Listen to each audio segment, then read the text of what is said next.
Olá, que a graça e a paz do grandioso e amorável Pai eterno e de seu Filho unigênito, nosso Senhor e Salvador Jesus Cristo, sejam com todos que agora nos acompanham em mais esse estudo da Palavra de Deus. Nós faremos agora o estudo de número 93, agora sim, que no vídeo anterior eu disse que era o 93, né? Mas o 93 faremos agora, e ele tem como título A Instituição do Sábado.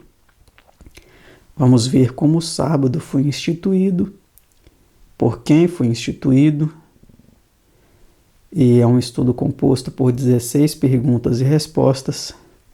E antes de iniciarmos, como de costume, faremos uma oração.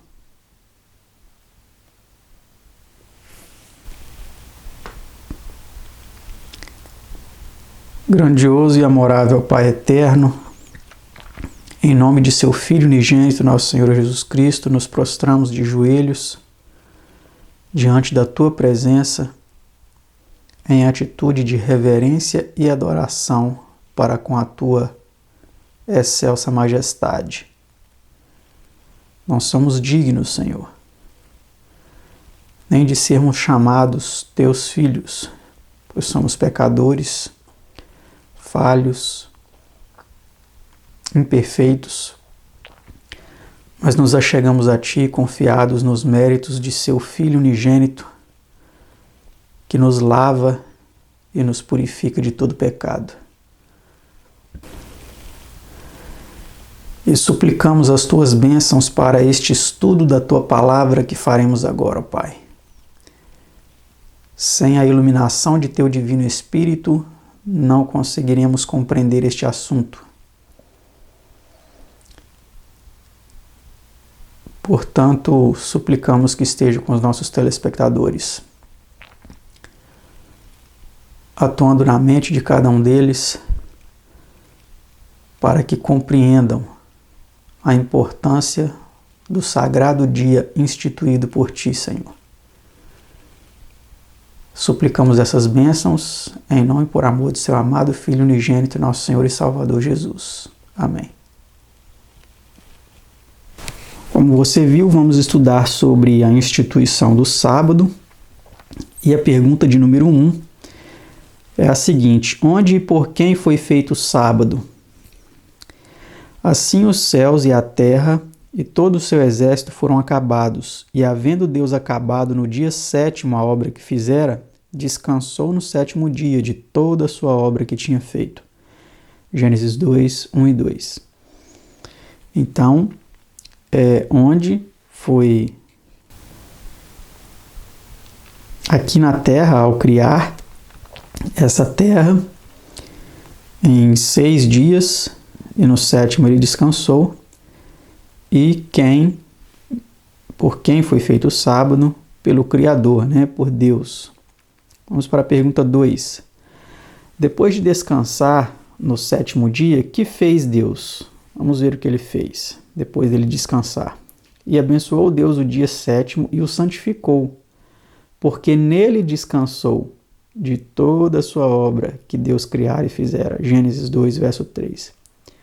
Então, após descansar, ele também abençoou e santificou esse dia. Pergunta 3. Por meio de que 3 aspectos distintos, então, foi feito o sábado? Então, vamos ver que importantes aspectos distintos são esses. Deus nele descansou, o abençoou e santificou. Então, são esses os 3 aspectos, né? Santificou significa tornar sagrado ou santo, separar para uso santo ou religioso. Dicionário de Webster.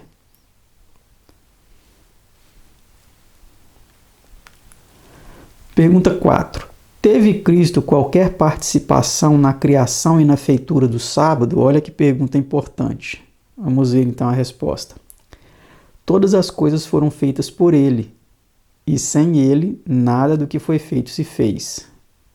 O evangelista João aí relatou isso no capítulo 1, versículo 3 de seu evangelho.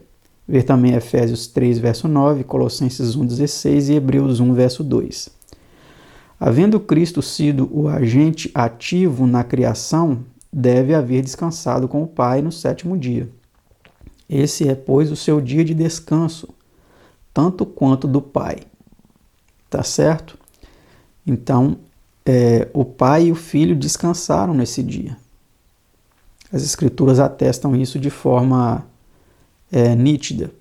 Pergunta 5. Por causa de quem, diz Cristo, foi o sábado feito? Veja a resposta. E disse-lhes, o sábado foi feito por causa do homem, e não o homem por causa do sábado. Marcos 2, verso 27.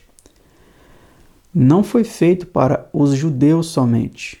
Os judeus herdaram seu nome de Judá, um dos 12 filhos de Jacó, de quem são descendentes.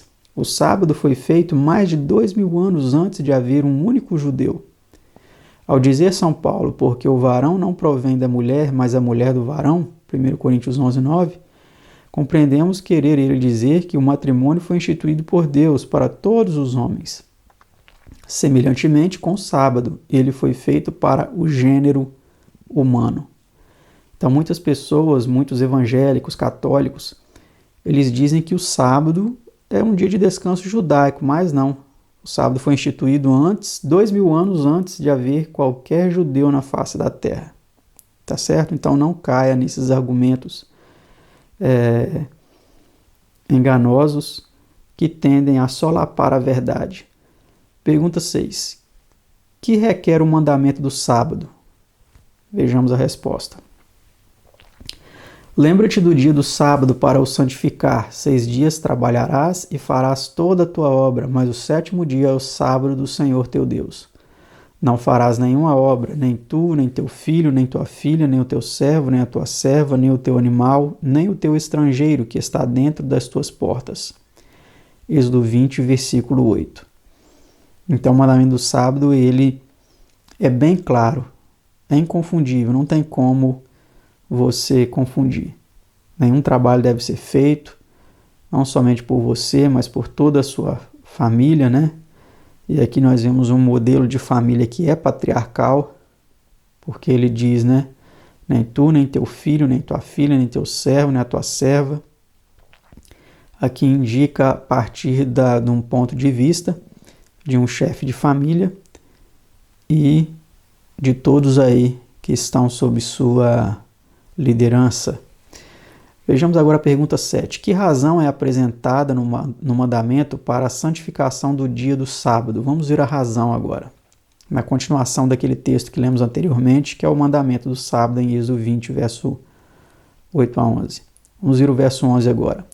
Porque em 6 dias fez o Senhor os céus e a terra, o mar e tudo que neles há, e ao sétimo dia descansou. Portanto, abençoou o Senhor o dia do sábado e o santificou. O sábado é a memória da criação e o sinal do poder criador de Deus. Por meio de sua observância, é o desígnio divino que o homem sempre se lembre dele como Deus vivo e verdadeiro, criador de todas as coisas. Então é essa aí que é a finalidade, tá certo, meus amados? Vamos para a pergunta 8. Chegando assim na metade de nosso estudo. Abençoou e santificou o sétimo dia enquanto nele descansava ou depois de haver terminado o seu repouso nesse dia? E abençoou Deus o dia sétimo e o santificou, porque nele descansou de toda a sua obra que Deus criara e fizera. Gênesis 2, verso 3. Vamos ver aí, então a nota. Deus abençoou e santificou o sétimo dia que estava no futuro, correspondente ao dia em que ele acabava de descansar. Os atos de bênção e santificação envolvem a ideia de uso futuro das coisas, que são abençoadas e santificadas. O tempo transcorrido não pode ser usado. Passou para sempre. A bênção e santificação do dia, portanto, devem ter se relacionado com o futuro, para todos os dias de sábado futuros. Lemos em Joel 1,14: santificai, isto é, prescrevei um jejum, apregoai um dia de proibição, congregai os anciãos e todos os moradores desta terra, na casa do Senhor vosso Deus, e clamai ao Senhor. Onde quer que seja usado na Bíblia, o termo santificar significa apregoar, prescrever, proclamar ou apartar. Josué 20, verso 7, 2 Reis 10, 20 e 21, Sofonias 1, verso 7. Assim, quando o sábado foi santificado e como último ato pelo qual ele foi dado ao homem, foi dele feita uma prescrição ou proclamação. Ver Êxodo 19, 23. Vamos ver a continuação aí da nota. Se não tivéssemos outro texto além do de Gênesis 2, verso 3, não haveria dificuldade alguma para deduzir dele um preceito para a universal observância do sábado, ou sétimo dia, a ser consagrado a Deus como tempo santo, por todos aqueles para quem a terra e sua natureza foram especialmente preparadas. O primeiro homem deve-o ter conhecido. A expressão santificou não pode ter outro significado. Ela nada significaria se não houvesse alguém de quem se requeria que santificasse o dia. Langes Comentário, volume 1, página 197. Então está aí, mais uma evidência, mais uma constatação de que o sábado ele foi instituído a ser observado, a ser santificado por todo sempre. Não somente no passado, não somente pelos judeus, mas para sempre. Pergunta 9. Como provou Deus a Israel no deserto? Então disse o Senhor a Moisés: Eis que vos farei chover pão dos céus, e o povo cairá e colherá diariamente a porção para cada dia, para que eu os prove se anda em minha lei ou não. Êxodo 16, verso 4. Então Deus provou assim, fazendo com que o pão do céu caísse, e que eles pudessem colher somente 6 dias e não no 7º, porque não caía. Pergunta 10. Em que dia era ajuntada a porção dupla de maná? Vamos ver. E aconteceu que ao 6º dia colheram pão em dobro, 2 homeres para cada um. E todos os príncipes da congregação vieram e contaram a Moisés. Êxodo 16, 22. Vamos ver a pergunta 11 agora. Que respondeu Moisés aos príncipes? E ele disse-lhes: Isto é o que o Senhor tem dito, amanhã é repouso, santo sábado do Senhor. Êxodo 16, 23, primeira parte. Vamos ver a pergunta 12, que é uma continuação dessa. Quando disse Deus isso?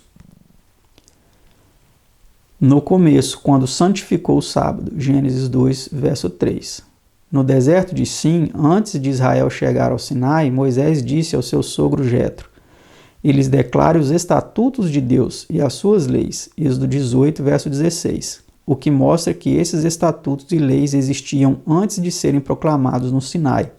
Como nós já falamos em outro estudo anterior, não me lembro agora exatamente qual, mas nós dissemos que os estatutos e as leis de Deus, eles existiam antes mesmo do Sinai, porque aqui nós vemos que esse verso foi falado, está relatado em Êxodo 18, verso 16, aquele diálogo que Moisés teve ali com seu sogro Jetro sobre as leis e os estatutos de Deus, que Moisés devia então ser o juiz do povo, tendo como base esses estatutos, essas leis, e a proclamação dos 10 mandamentos foi feita somente um pouco mais adiante, em Êxodo 20. Vamos prosseguir em nosso estudo para a pergunta 13. Que fizeram alguns do povo no 7º dia? E aconteceu ao 7º dia que alguns do povo saíram para colher, mas não acharam. Êxodo 16, 27. Então eles foram colher o maná, só que não acharam o maná. Pergunta 14. Como lhes reprovou Deus a desobediência? Então disse o Senhor a Moisés: Até quando recusareis guardar os meus mandamentos e as minhas leis? Êxodo 16, 28. Então aquele povo foi rebelde, Deus o repreendeu severamente por essa rebeldia, porque havia sido dito a eles: no 7º dia não vai cair, vocês têm que colher em dobro no 6º dia. Pergunta 15. Por que era dada a porção dobrada de maná no 6º dia? Vede, portanto, porquanto o Senhor vos deu sábado, portanto ele no 6º dia vos dá pão para 2 dias, cada um fique no seu lugar, ninguém saia do seu lugar no 7º dia. Êxodo 16, 29. E última pergunta. Como provou o Senhor então ao povo? No verso 4, a fim de ver se guardaria sua lei ou não. Vamos ver a resposta. Na observância do sábado.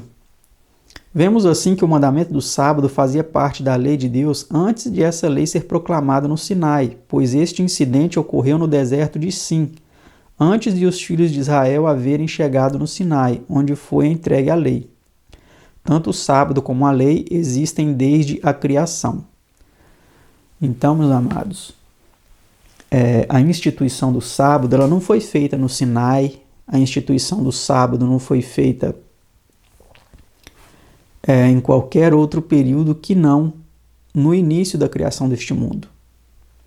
As Escrituras são claras, a palavra de Deus atesta com inequívoca exatidão e precisamos respeitar e observar esse dia. Se você já o faz, que Deus continue abençoando e você continue aperfeiçoando a sua observância desse dia. Mas se você não faz, que Deus o ajude, que você pesquise melhor a palavra de Deus. Esse é apenas o primeiro de muitos estudos a respeito do dia de guarda, do dia a ser observado, que faremos aqui. Este é apenas o primeiro. Na sequência, teremos uma série de estudos abordando este importantíssimo tema sob vários aspectos diferentes, para que fique bem claro qual é o verdadeiro dia de descanso, se o sábado foi abolido ou não, como muitos pensam, se ele deve ser observado ainda hoje. Então, continue acompanhando os nossos estudos, continue compartilhando também, chamando outras pessoas para assistir com você, e que Deus abençoe a todos e até o nosso próximo estudo, se Deus quiser. Tchau!